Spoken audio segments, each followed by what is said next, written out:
So now we're going to save our rendered drawing. So I've already selected our downloads file, hit save.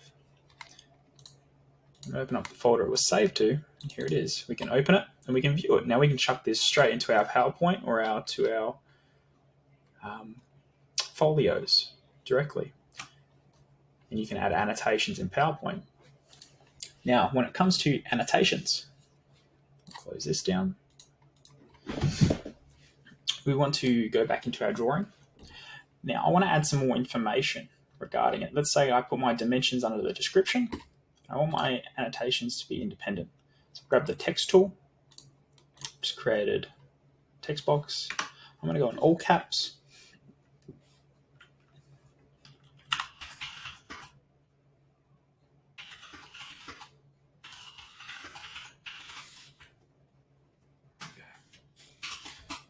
So some information.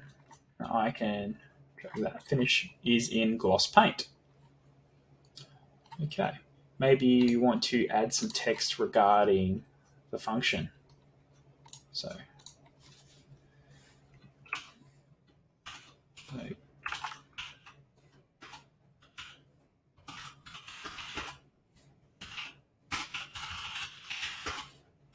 cube. So, some more information regarding our design. Shift that along. You don't have to put the asterisks. I just like to put it there because it kind of stands out. Sometimes it's just easier just to type it. Finish is in gloss paint. And for that specifically, because of this design, we go all finishes in gloss paint. So by adding annotations, you're adding extra information using your design elements and principles. Maybe we could look at the function. Maybe we could look at the aesthetics. Maybe the cost. So red cube was more expensive to manufacture. And we can just drag this box out. So that's how you can start to use annotation. You could also then reference just maybe cube 1. So using the part number or name. So if we double click on this, we'll get rid of part number and keep part name. That makes a little bit more sense. There we go. So now we've got some annotations. So it's very simple within your drawings. Now when it comes to exporting your drawings, it's as simple as exporting your whole book as a PDF. Hitting the PDF button, hitting OK. One or more sheets are out of date. Make sure all sheets are up to date. Try again. So I have to save. Okay. We'll just tidy some things up. Okay.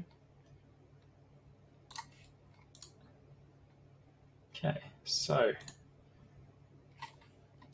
there's a date issue.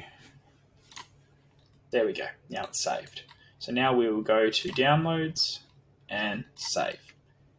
And now that PDF will download and I can access that PDF.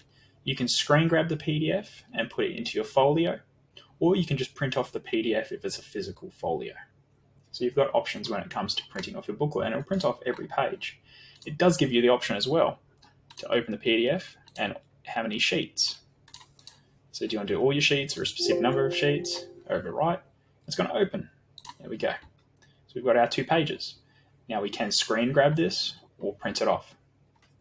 So it's nice and easy and convenient. And once again, all the information is saved within your single design drawing booklet and your single design.